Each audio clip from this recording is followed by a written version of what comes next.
You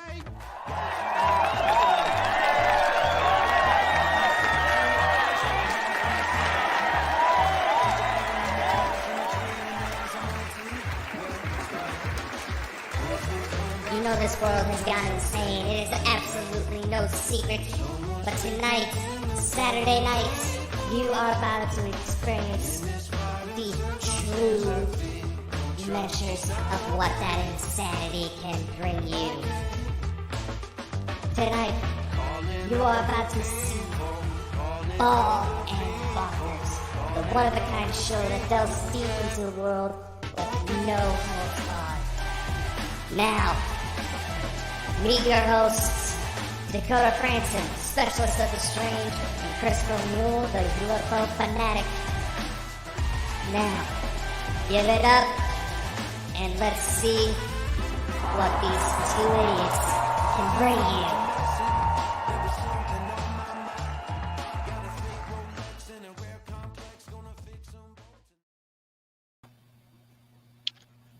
Welcome, guys, to another Saturday night. Welcome. Did you see that trailer? Did it look different from the last time? No, I didn't do anything to it. Good guys, just like to welcome you in the podcast and on the YouTube Live and all over the 40 different destinations this is going out to. We have a special guest tonight, Colleen. She's going to be talking about the Lizzie Borden House, which is one of the most, haunted places in the United States. Am I correct? You are? You know, just we'll give it a couple of minutes to fill up while we talk to some amazing people in the chat. There's UFO Man. Hey, UFO Man. Thanks for your message, and we'll contact you, or you contact us when you've got time to come on this show. There's Drew's paranormal vlog. She was on the show last night with Sherry, and they were doing the Lost Magic show, the potions and drums and doing things that women like to do with potions and stuff. Oh, wow. Careful with that, Chris. What do you mean? What do you mean? Careful! What do you mean? It's potions. It's potions. It's magic. They were dancing. Well, they weren't dancing, but I'll tell you something new, guys. You're in for a treat next Friday. Oh. Next Friday, they're going to do a magic trick, and Dakota's going to wake up on Saturday with a full head of hair. Oh, I do not want that. My head's I'm scratching my head just thinking about that. What? No. Give him. He needs better looks. I just want to say hello to my brother in the chat. That's my brother, by the way. That's one of my brothers, Samuel Drew Mulware. Hello, Drew. Remember, give us a share out, Drew, and a thumbs up. So, Dakota, how's your day been? Oh, as people that have been watching the show for a while now know, I did go out of town for the Gabriel Iglesias concert, and I'm still kind of tired of that, but my God, that was an awesome show. Why don't you tell everybody about what happened? All right. I had to do it, Colleen. I had to do it. So there was a little bit I didn't mention here that Chris that you would probably be interested in. So there was a point in the show where it would be about time where he was supposed to go off stage, maybe do a little meet and greet afterwards. But the clock they had set up for him to watch his time broke. So the show went a couple hours long. Fluffy got drunk. And strange name. Imagine calling yourself Fluffy. Well, his whole gig is I'm not fat. I'm Fluffy. You never heard of him? My God, I gotta get you trained, bro. He's been to Scotland. You're Scottish. You're too drunk and too high to actually retain anything. I'll tell you that to do. I know. Go on, Yeah, don't worry. You've no entered the madhouse. So he didn't want us taking pictures or videos because a lot of the material he's going to do is for a new Netflix comedy special. But I'm just going to say this. The show was so funny that a woman went to labor. She started having a baby right there on the floor.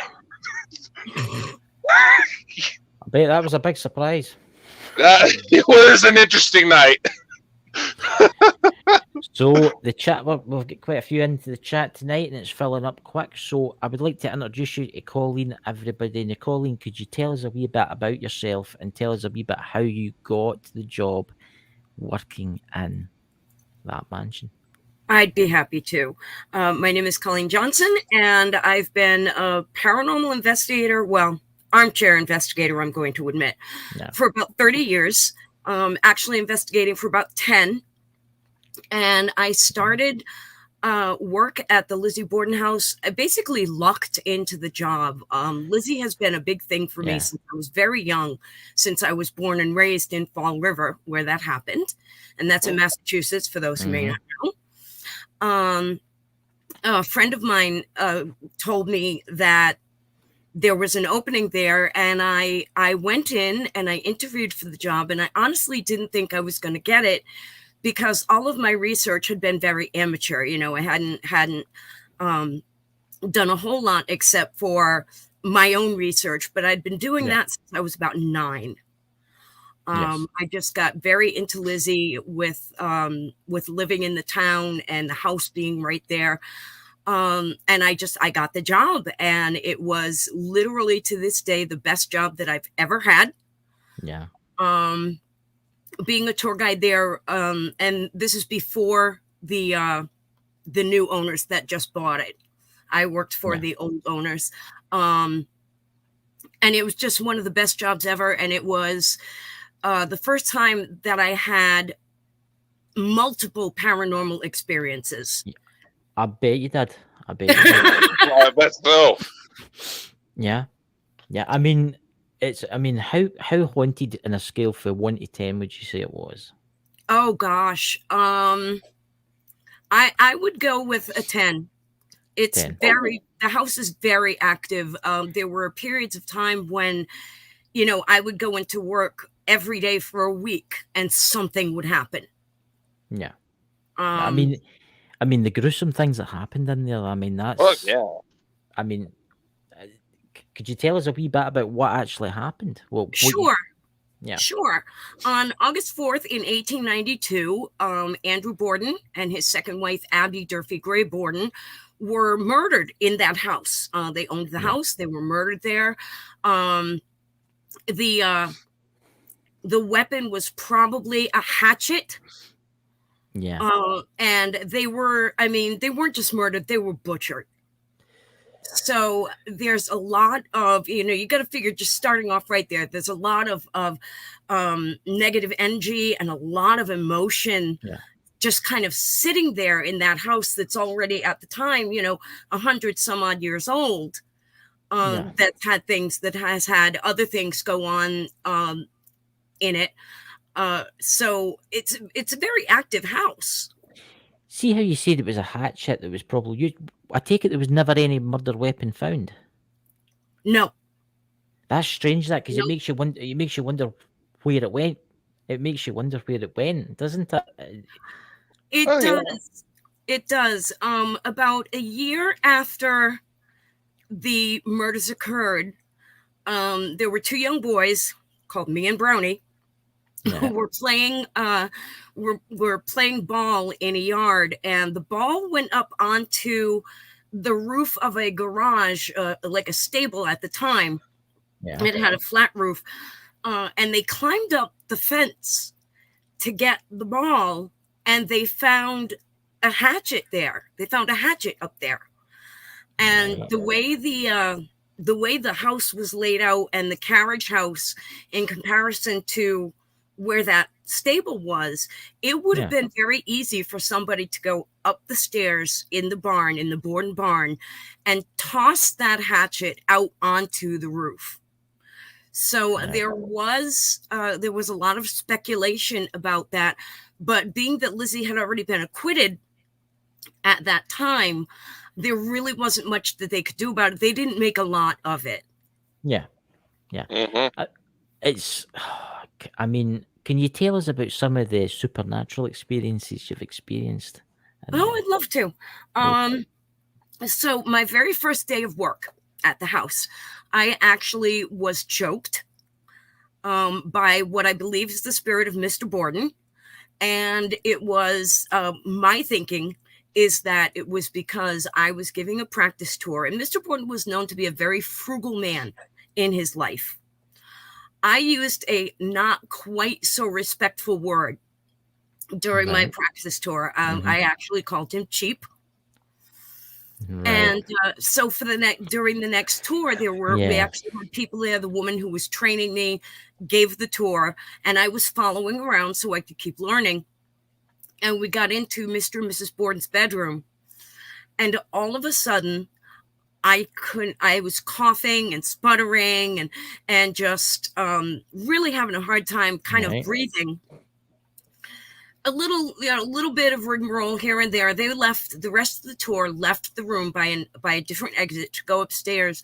And as I went to cross that door frame from Andrew Borden's room into the back hallway, I literally felt something on my neck.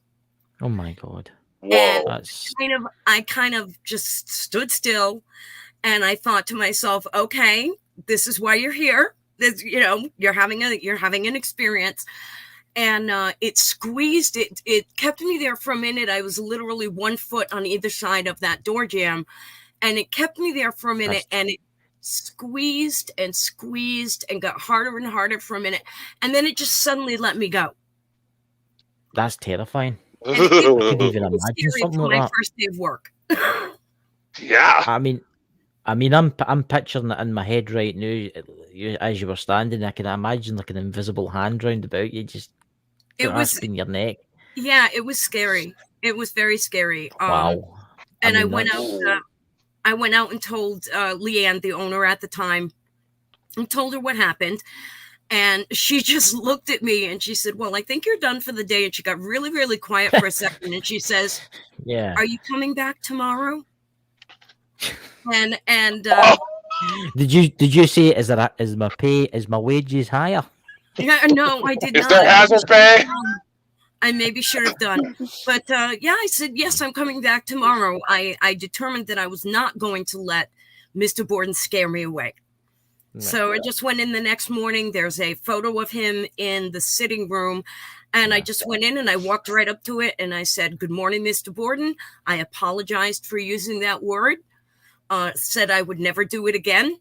Use that word to describe him. And after that, I did have experiences with him, but they were nothing like that. Right. But that was my introduction to the Lizzie Borden house. What other spirits have you encountered in there? Not just him. Have you encountered other spirits? Yeah, actually, I have. Mrs. Borden is often present in the house.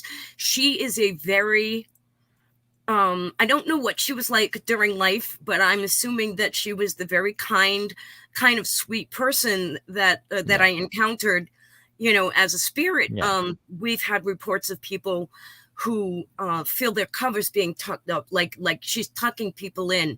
Right. She was a very kind woman in life, and she got a really bad rap. I'm going to tell the truth about it. She got a really bad rap, particularly from Lizzie and Emma. They did not like her very much at all. I mean, see the property where the murders took place. Was there no murders there before? I'm sure there's, because I researched the Lizzie Borden house, and I'm sure, was it a couple of doors down? Was there not a murder there before? I think what you're thinking of is the Eliza Borden situation. It was the house right next door to the Lizzie Borden house. It shared common property. Yep. And what happened there was that there was a gentleman by the name of Ladwick Borden, and I want to say this was about 20 years prior to the Andrew and Abby murders, that lived in the house. He was related to Andrew Borden in some way. I want to say distant cousin. And his wife, Eliza, had just had her third child. And the theory is that what happened to Eliza was probably postpartum depression, because what she did was there was a shared cistern on that property. And she took the 3 children and threw them down the well. She threw them down the cistern. 2 of the children passed away. One of them survived. That's just terrible. Yeah, it was, and she did kill herself. She went back into the house and slit her own throat. But so up in the 3rd floor, in what we called the Chimney Room, it was just an extra bedroom that was up there. Right. Is where the children hang out, and their spirits are there. We think probably because of the, you know, the family familiarity for them. Although I'm not sure they really want to be there. Mr. Borden, even in death, is not the nicest guy on the planet. Do you think he's afraid to cross? Do you think he's like, is he stuck there, would you say? Or would you say he's afraid of what might happen? Because you know what religion was like in the days, going to hell if you... Yeah. In all honesty, I think that he's afraid to go over. Yeah. Because there were rumors, and you can still find these referenced online. There's no documentation for this, but there were rumors that he had what I'm going to politely put as an improper relationship with Lizzie. With Lizzie. And people make a really big deal out of that, especially the ones that are coming in with paranormal investigations. He's always being confronted with that. His spirit is always being confronted with that. And there have been some hints in, ghost box sessions and had a couple of mediums come in who've said he doesn't want to go because he's afraid. Oh. So he doesn't want to go over. So he stays. They think that he stays there on purpose. And the sad part about that is that I do believe that theory. And it's really, really hard because poor Mrs. Borden would probably very much like to go over now and find her eternal rest. And he keeps her there. Oh, that's... Yeah. He keeps her there. Do you think there might be something darker in the property? There is something that is very dark that predominantly is downstairs in the basement of the property. My research, and I could be wrong about this, I'm always willing to admit that, my research and in talking with other people who are very interested in the house and the hauntings that go on there has led me to believe that it's probably an elemental and that it's been there since long before even the house was there. Wow. And it is a very kind of negative presence. It smells. When there would be times, go downstairs into the basement to fold laundry or do whatever I was doing, and this terrible, terrible smell would just come up out of nowhere, like rotting meat and like sulfur and that kind of thing. And you could walk right through it. If it was there, you'd be walking through the basement and all of a sudden it would hit you like a ton of bricks, and you'd take 2 more steps and you wouldn't smell it anymore.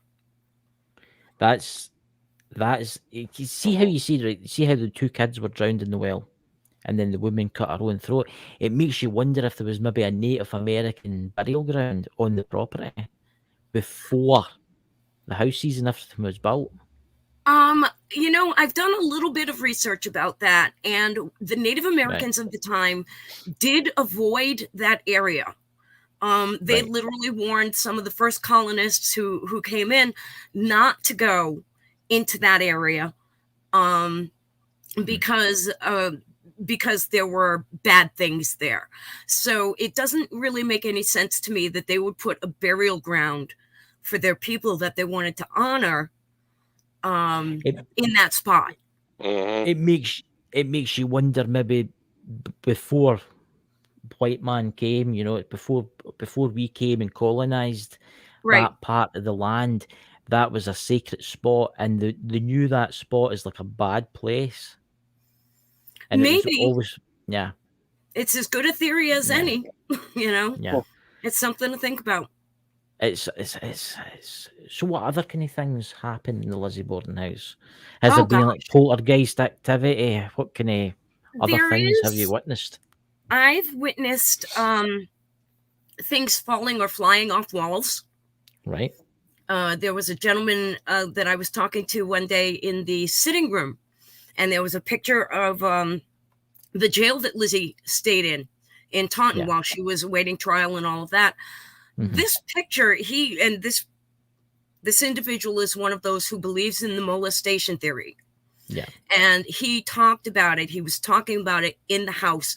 And I watched this picture he was sitting next to come up off the table. It came straight up and then looked like somebody had thrown it. It wasn't just like he knocked it off with his hand and it fell down. The picture came right up off the table as if somebody had picked it up That's. and flung across the room. What's your thoughts, Dakota? The molestation theory is a popular one due to what happened, and quite honestly, if Mr. Borden was that type of man, maybe Lizzie finally had enough. Yeah, she snapped. But clearly the energies there are still potent enough, which, quite frankly, let's be honest, even in life, situations like that don't end politely. So clearly there's something there. Just... Wow. It definitely is. What's your thoughts, Colleen, on Lizzie Borden? Do you think she did it, or do you think there was maybe someone else? I am very unpopular with my theory. I've heard stories about it might not have been her. The evidence against her was very, very circumstantial. There was no hard evidence. Yeah. I happen to believe that Lizzie did not commit the murders. No. I think that she may have known that something was going to happen that day.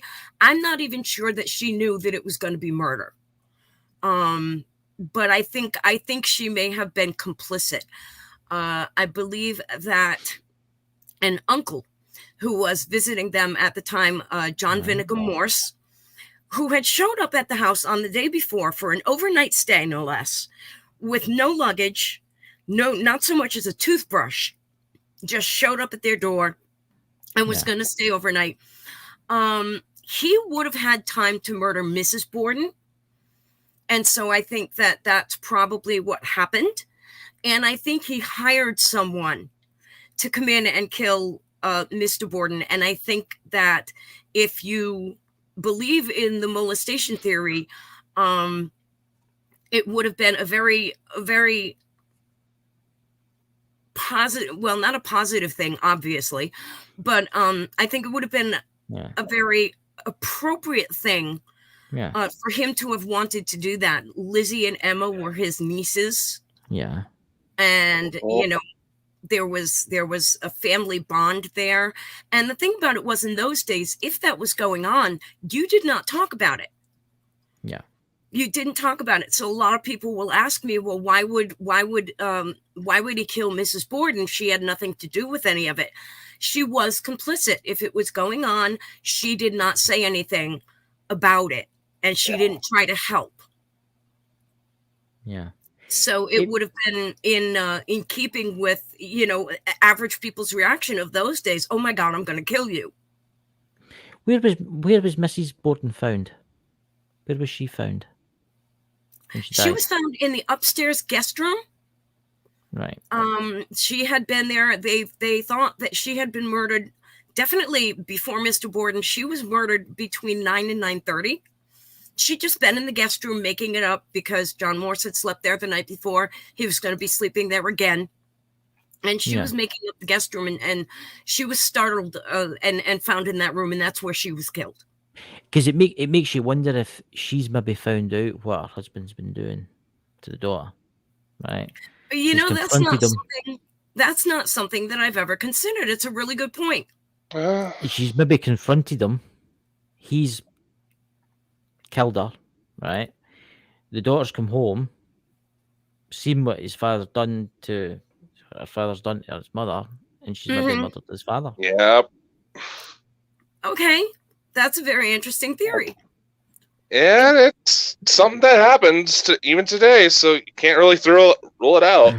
No. And at the time of the murders, Lizzie was actually on the property. It was just Lizzie and the maid Bridget Sullivan who were on the property at the time. Lizzie's older sister Emma was visiting family in Fairhaven, and she wouldn't have had time to get there. There are some people who believe that Emma did this. She wouldn't have had time to get there with the way the trains were running, or you would have had to take like a horse and carriage to get back and forth. It would have taken far too long. She wouldn't have had time to get back to where she was staying in Fairhaven to receive the telegram that that the doctor sent, telling her she needed to come home. That's quite interesting now. What's your thoughts, Dakota?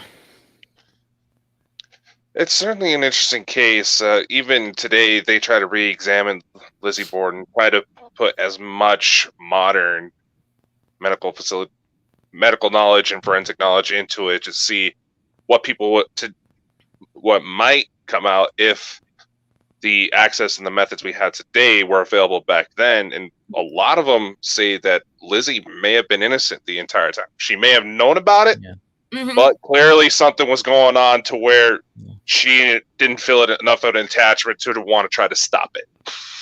Right. Has there ever been like modern day police that have actually come in and tried to maybe try and solve it? There have been. There actually have been. One of the lead detectives in the O.J. Simpson case actually came in and with a partner of his, and they did a modern forensic investigation to, as much as they could. And I got to realize this is 100 some odd years later that they're doing this. So there wasn't much evidence to be had. But they did spray the floor underneath where Mr. Borden was resting when he was murdered, and they did find bloodstains in the floor. They sprayed it with luminol. And so they did that investigation. They came up with, we don't know. They couldn't come up with really anything physical evidence-wise that would have absolutely pinned it on Lizzie. And like I said, a lot of the evidence against her was very circumstantial. It's a fascinating case, and we'll never ever find out the truth, and obviously until we cross, until that end happens, That's exactly how I feel about it. It makes you wonder if anything else in modern times has happened in the same area. I'm convinced that there's something on the land, because like you say, is when you walk into the cellar, there's a strange smell like sulfur and rotten meat. It could be something extremely middle. Dakota knows quite a lot about this kind of stuff. I mean, what do you think, Dakota? Do you think it's maybe a demon that's maybe been attracted to the deaths and set up shop? Automatically, when you start bringing demon into the conversation, people just assume that it's just evil just to be evil. But when you actually look at a lot of demonology, a lot of the lore behind several entities, and I'm just putting this clarification out there, they read a lot like some of the most mentally messed up people we have even today. Yes. So there's been times, and there's been quite a few cases I've dealt with all over the place, where the two quickest ways it seemed like to get a real nasty negative energy or a flat out demon, is if kids are getting caught in the crossfire of something they should have never had to experience. If kids get hurt, it attracts it more. So it's something I would want to be there personally to fully evaluate, but I would not be surprised. Well, you think about the two children that were drowned by their mother in the well. Yeah. I mean, that would attract something dark, like you're saying, Dakota. But then if it is an elemental that's there, and it's not very happy that humans have built houses here, and this was sacred land, and even the Indians warned them, don't build your houses there. Yeah. It makes you wonder. It makes you wonder what type of elemental it is. Because there's that many different types. Right. And did it just get frustrated at people invading its space? Yeah.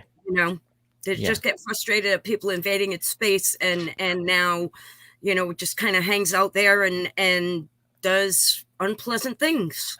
Well, it makes you wonder, because you think about, see the well, is the well still there today, or is it capped, or is it still there? It's capped. It's not still there. Right. It'd be actually very interesting to go to the well and stand on top of the cap and see if you could pick anything up, even like EVP or EMF. What's your thoughts, Dakota, on that? Well, it would not be surprising to me. There was a case I worked where there was a very similar history. Several people ended up dying in the house. There was a suicide. A woman His body was found decapitated outwards. Mm. So I'm kind of using my judgments based off of what I've had with that case on this. When I stood on top of a sealed off well we ended up finding in the basement, there was an EVP captured where someone was saying, "I'm in that well." Oh, wow. So I do have one question. Has Lizzie ever shown herself? At the 92 Second Street house, That's a it's a little bit rare for her to honestly be there.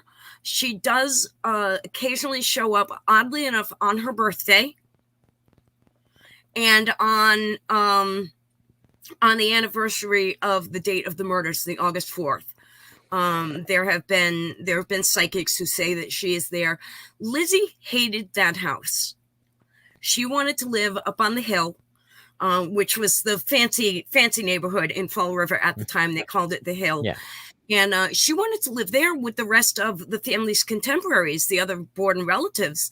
And Andrew Borden would have none of it. The 92 Second Street place was closer to where he conducted his business. And he just wasn't having any of it. And there was a lot of resentment there with Lizzie and Emma towards the house itself, because not only was it not in what would be considered a good neighborhood, it was predominantly a merchant neighborhood at the time. But oh, excuse me. Nothing. I completely forgot what I was just going to say. I'm so sorry. It happens to me because I had a question for you, and then it just went totally out of my head, and then Dakota managed to ask you a question. And I still can't remember what it was. Well, I was about to say, why not, if possible? And obviously, nobody would blame her if she never wanted to talk about it, but has anybody tried asking Lizzie what happened? Many times. Oof. Many times. She doesn't really respond very well to that question. There were times when she won't respond at all.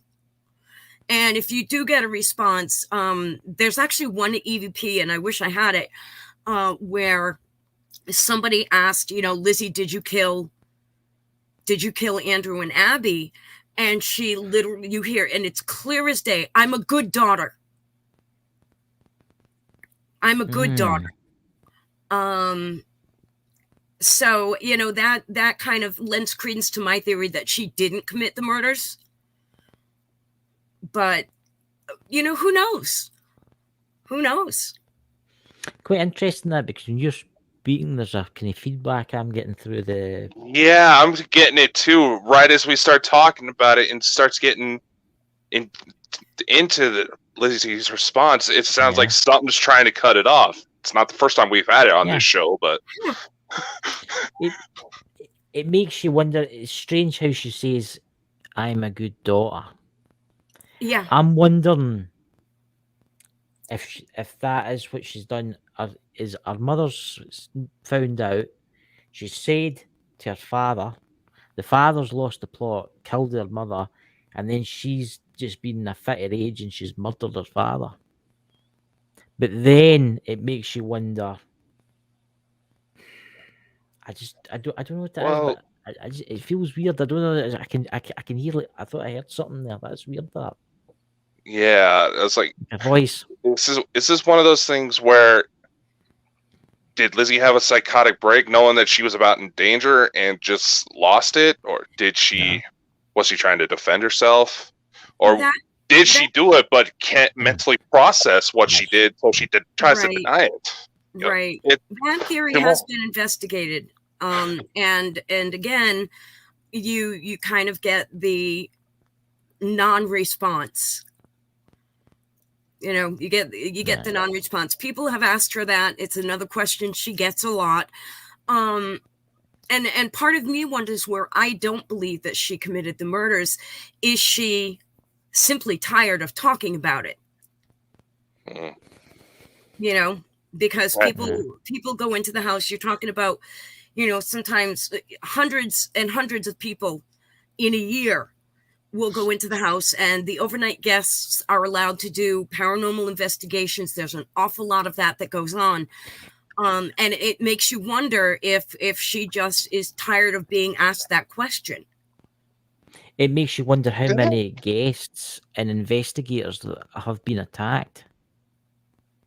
How many guests and investigators? When I was working there, and we did have, like I said, a lot of investigative teams come and go, we would get reports of people mostly being scratched. And they were being scratched in Andrew and Abby's bedroom. Now, a lot of these investigators, I can't speak to what they were doing at the time. Were they asking questions that maybe Mr. Borden just didn't want, because you would ask him questions, and I've seen this happen.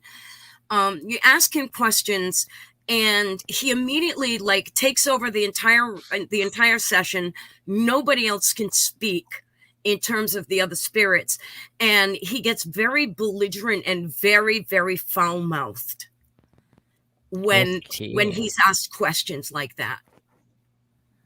Right. Has nobody ever tried to forcibly, I couldn't pronounce that there, cross him over? To the best of my knowledge, there have been a couple of people who did try it. Right. And he just was having none of it. Right. Just wasn't going to go. Which is where the theory came from that, he's possibly afraid to cross over because of the potential molestation thing. Or, it also could just be he had he was not a nice person when he was alive. So, someone who's not nice when they're alive is not going to be nice when they die. And he's very, his attitude was, everything in this house belongs to me, including the people, and I can do whatever I want with them. See, spirits turn into twisted souls, twisted spirits. So the longer he stays there, the longer he's going to get angrier. The more he's going to get angrier, the more he's wanting to want, the more control he's wanting to want, and the more, and maybe all this attention with all the people come in is maybe feeding him. And maybe the other spirits are, obviously, as you say, are trapped there. That's an interesting theory. My thought has been that not necessarily that Mr. Borden would have that, but more, I think that he doesn't want to go. And I think that he's really tired of being asked about it. I don't think that he likes at all the number of people who are traipsing in and out of his house. I wouldn't be happy. Oh yeah. I wouldn't be happy if I was a spirit and I was in a house and it used to belong to me, and people were coming in and they were wanting me to perform, basically, because that's what a lot of the ghost hunters do. They want you to perform for them. Right. Yes. Yep. That, imagine how many a year that would be. How many ghost hunters a year that would be over the years. You would gradually get more. Yeah, you get more. You get pissed off and pissed off and pissed off. Yep. I'm amazed that no one's really been hurt in that house severely. Being attacked. Yeah, to the best of my knowledge, there's never been anything really severe that went on. I mean, being scratched is and being choked a little bit. Those are medium severe things. We did have, we've had people who've had asthma attacks in the house. There was one investigator who was in the basement. Now, mind you, dusty old basement. He could have had an asthma attack because of the dust in the basement, but he was actually provoking Mr. Borden's spirit. And he was doing it very close to what we believe is the area that's used by the elemental to kind of get in and out. He was very close to that area. So it's, what was it? Did he just have an asthma attack because he was in a dusty old basement? Was it the elemental just, trying to feed off his fear or whatever it is that they do? Or was it something Mr. Borden did? Has anyone ever dug? See in the basement.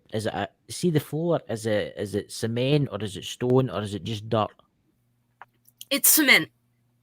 It makes you wonder: is there a murder weapon maybe buried underneath? How long? When was it cemented? Was it cemented when the Bordens were in the house, or was that afterwards? At the time of the murders, the cellar floor was dirt. See, it makes you wonder. It makes you wonder: is there something buried down there? I mean, it's definitely something to think about. Now, on the day of the murders, when the police were investigating, they did find a hatchet with no handle on it downstairs in the basement. It wasn't buried. It was actually in a box with some other tools. Right. And so they did find that.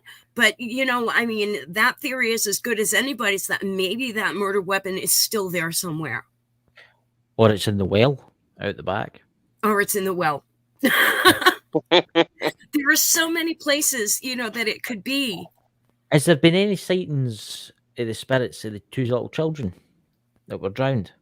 Oh, yeah. Yeah, absolutely. Can you tell us a wee bit about that? Can you tell us? Sure. There's a particular room upstairs on the 3rd floor. Right. That we call the Chimney Room. And that seems to be the place where the children like to hang out. We've put, there's a box of toys that we've been gathering over the years. Sometimes people will even come in and bring toys for the children. Their names were Eliza and Holder. Right. And they show up pretty often. Now, the funny thing about that is, you can pretty much get them to show up whenever you want to, but you have to open the closet door in that room. So I'm wondering, is that their little way of getting in and out from the afterlife into our world? Because if you open the door, they'll come out and they'll actually, play and respond. I've seen one of the most fun things that I've actually seen there was, the new big thing is cat balls. You get a cat ball that lights up. You put it on the floor. And I've seen people get really good reactions with those. Right. What about the mother that slit her throat? Nothing. Nothing from her. Not that I've heard of, not that I've ever noticed. I was there for about 5 years. And, during that time, we had investigators in and out and in and out and in and out. She just doesn't, she's not there. That's quite strange when you think about it, because you would think something so traumatic like cutting your own throat right would leave even something. I mean, was it the stone tape theory, Dakota? I mean, you'd think it would leave something in that house or around that area.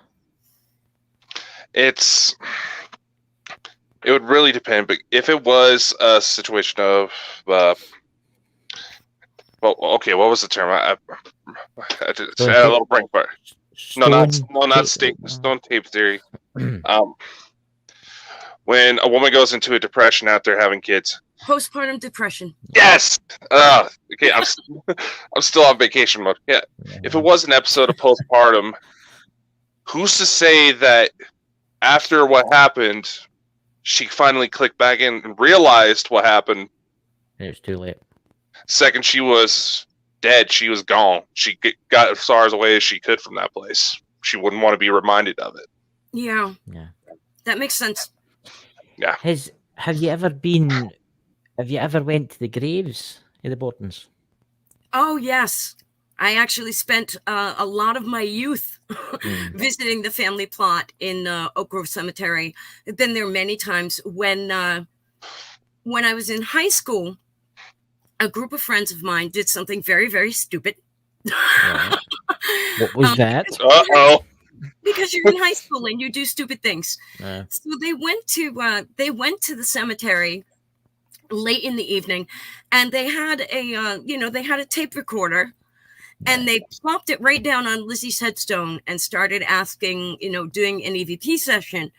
Now, I was not there for the question and answer session. I didn't go with them that evening, but I've heard the tape, and the tape comes out with nothing but screaming on it. I've heard the tape. It's terrifying. It's really Whoa! all of that screaming on it. Now, there have been other people who've gone there. I've gone there and done an EVP session a little bit more respectfully and in my older years. And you can get some fairly decent EVPs from Lizzie. She will answer occasionally. But again, like I said, I don't think she spends a lot of time at the 2nd Street house because she hated it. But at her grave, and if you go to Maplecroft, which is the house that she and Emma bought after Lizzie was acquitted, I think you find her there much more often because she loved that house. Yeah. Mm-hmm. It's fascinating, isn't it? I mean, it's a fascinating place. Maybe one day we can get an investigation to Dakota, and we can do a Bald and Bonkers episode from inside the Lizzie Borden house. So, Colleen, would you go back and get a job there again? Would you go back? Because it's been bought by new people, right? I probably wouldn't. The business model has changed enough that it's become very sensationalistic. Yeah. And people used to say that when I was working there, but it was a very different atmosphere. We would have the investigators come in. Yeah, we played on the fact a little bit that the house is active. The company that's bought it has gone way over to the haunted aspect of it. Yeah. And I don't think I would enjoy working there now as much as I did back then. Yeah. It's I mean, I don't know. I mean, would you do an investigation there? Yes. Yeah. Do you think they would recognize you? Do you think they would remember you, the guests, the spirits? I think they might. Yeah. I think they might, because during the time that I was there, I spent a lot of time in the house, both working and not working. There were times when I would just come in because I was bored, and I would hang out and do a little private investigation all by myself. And I have a tendency, I always spoke to the spirits, even if it was just coming in the house and saying good morning. I always acknowledged their presence. Yeah. I used to go up into, when I was doing overnight, if no one was staying in that chimney room, I used to go upstairs and read to the kids. I would just open the door and read one of the kids' books that we have for them. But it's quite strange because earlier, I would say it was about half an hour into the show. I thought I heard, I don't know if it was a giggle, I don't know what it was, but it was a wee kind of. What did you hear, Dakota? It was about half an hour in. I started hearing noise, and I heard the giggle, but it did sound like there was another voice in there that I would have to sit down without any distraction to analyze. We've got about 12 minutes of the show left. Does anybody in the chat want to ask Colleen a question about the house? Dakota, do you have any more questions? Well, I do have one little bit. Is there somewhere one could possibly find more information about, more like personal information about the Borden family members? Say like favorite items they might use to, give as gifts for an investigation, so it's more peaceful terms, shall we say? The Fall River Historical Society has a collection of books that they've been putting out about. The most recent one is actually a collection of journals that was written by Lizzie's defense lawyer, Andrew Jennings, during the lead up to the trial and the trial itself. And there, I just got the book. My fiance bought it for me for Christmas. And so I just got it, and I've just started going through it. It's a really thick book. Wow. It's a very thick book. Oh, damn. Got started on it. So there's a new murder weapon. I'm sure I'm sure there's a wealth of information here. If you look at the newspaper articles of the time, you get a really good idea of what the house was like at the time and what kind of things were going on. I think in terms of more peaceful terms, your best bet would be to go to Maplecroft and to talk to Lizzie there, and not necessarily bring up the murders. But there are plenty of books that describe what life was like, that delve into the history of the Borden family more than more than the haunting part. So there are places that you can look, sure.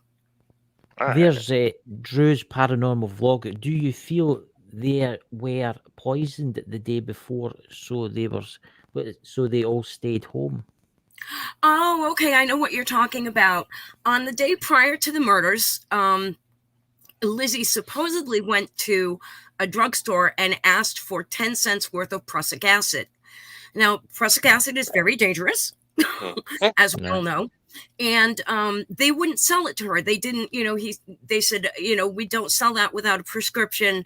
I'm afraid I can't give it to you. But there are people who believe that Lizzie found some other way to actually poison the food.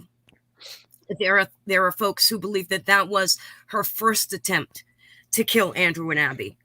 And so they were all very sick the night before. They had been very sick the night before.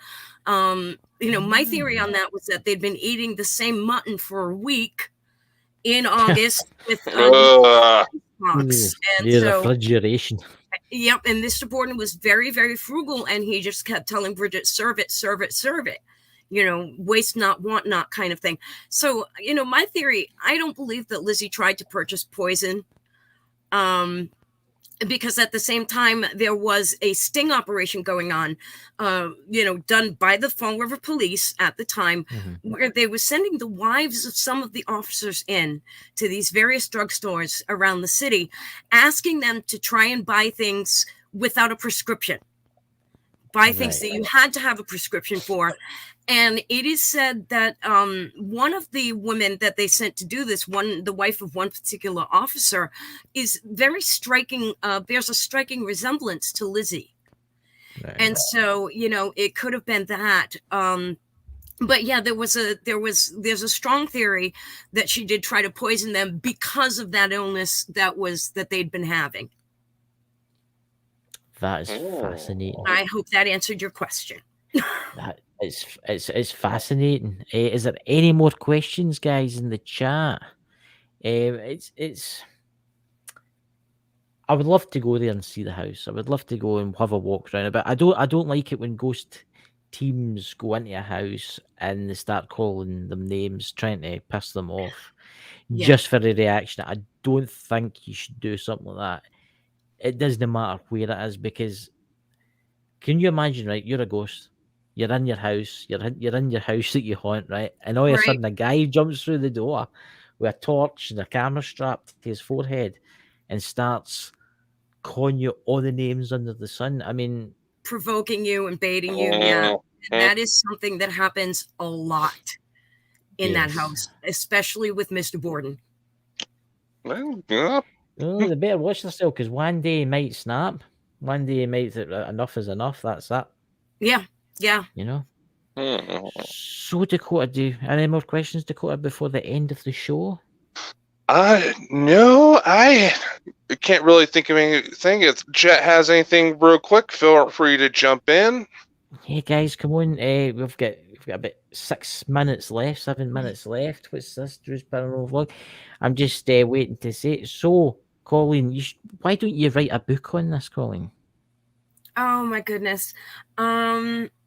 I actually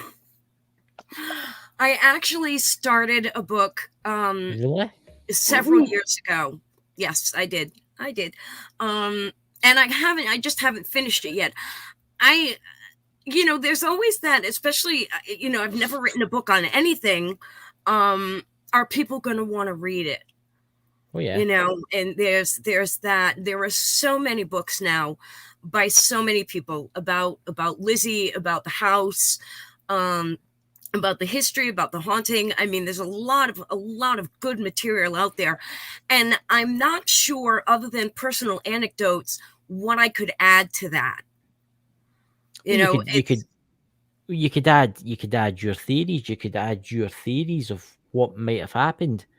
You know, what could have happened, what might have happened, what. I mean, because it is a mystery. I mean, if that had been today's day and age, there'd be DNA samples taken.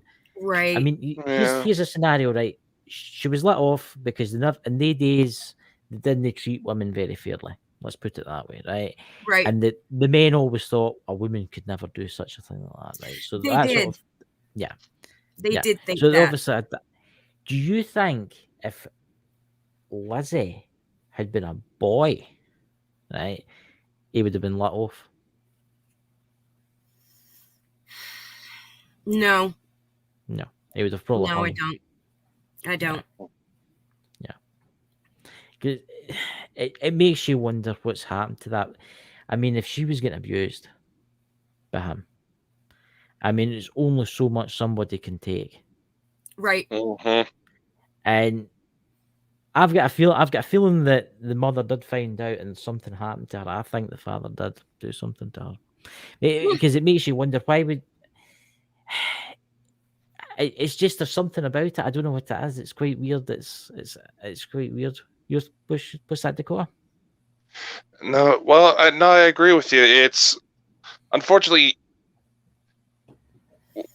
yes, there was modern police methods applied, but what a lot of people don't realize, even if it was a fresh blood sample, you have to be careful with luminol, because the way it works, the way it makes the blood samples glow, it actually deteriorates the sample. You spray too much, you might as well be looking at fake blood. But there's so much to this that obviously would require more work, maybe even a time machine to fully understand.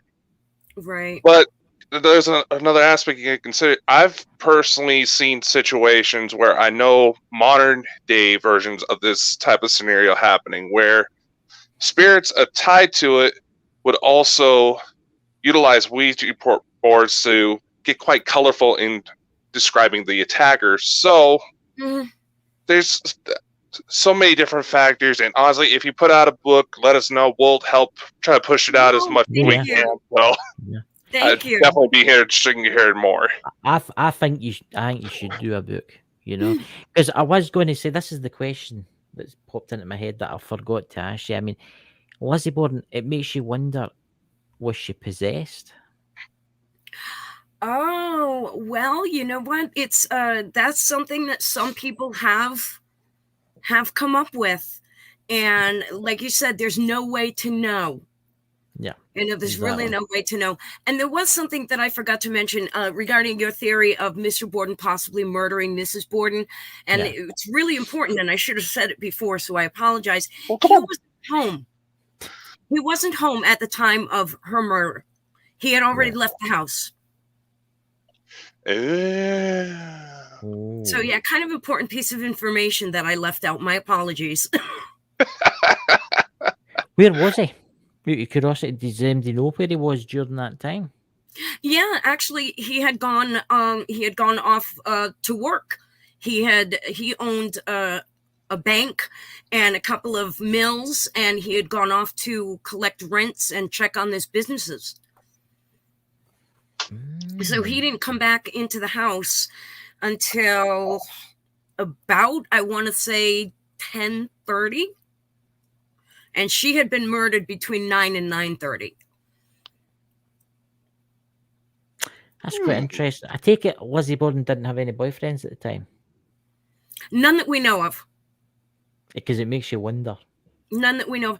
Well, you know, and the thing of it is, you know, I've spoken a lot about Mr. Borden's personality and how he was, you know, very frugal and very abrupt.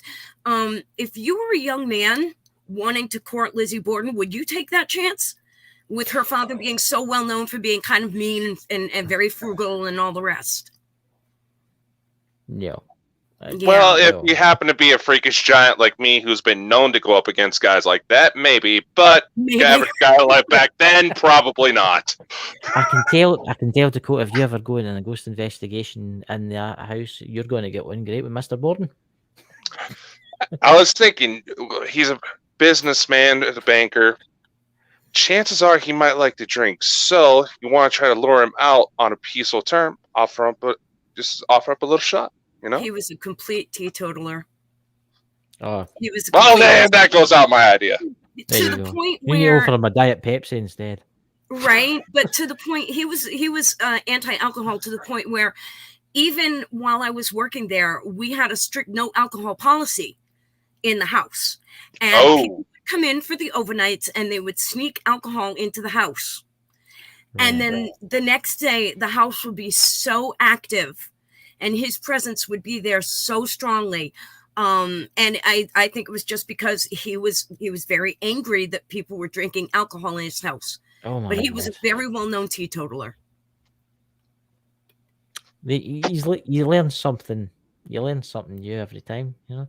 Well, that's us at the end of the show, ladies and gentlemen. So I would like to thank everybody for coming tonight, and especially Colleen. Yeah. Thank you so much for coming, Colleen.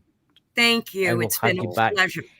And we'll have you back again sometime. And please write that book for all our subscribers. Oh yes. You know, I'll put get some on- I'll pictures get on it. right I on like that. pictures on a book. I'll get right on that for you, Chris. I want some pictures. Oh gosh. You know, but anyway, guys, our next show, Dakota, is on Wednesday, and we yes. have Asher's coming on, so that should be Contact. Yes. And then we have the Lost Magics on next Friday with Drew and Sherry. And then we have next Saturday with the Smith Paranormal coming on to tell us their Oh. tales. Mhm. So Fun. anyway, yes. So catch you later, guys, and have a great night. Bye, guys. Yeah. Good, everyone. Bye.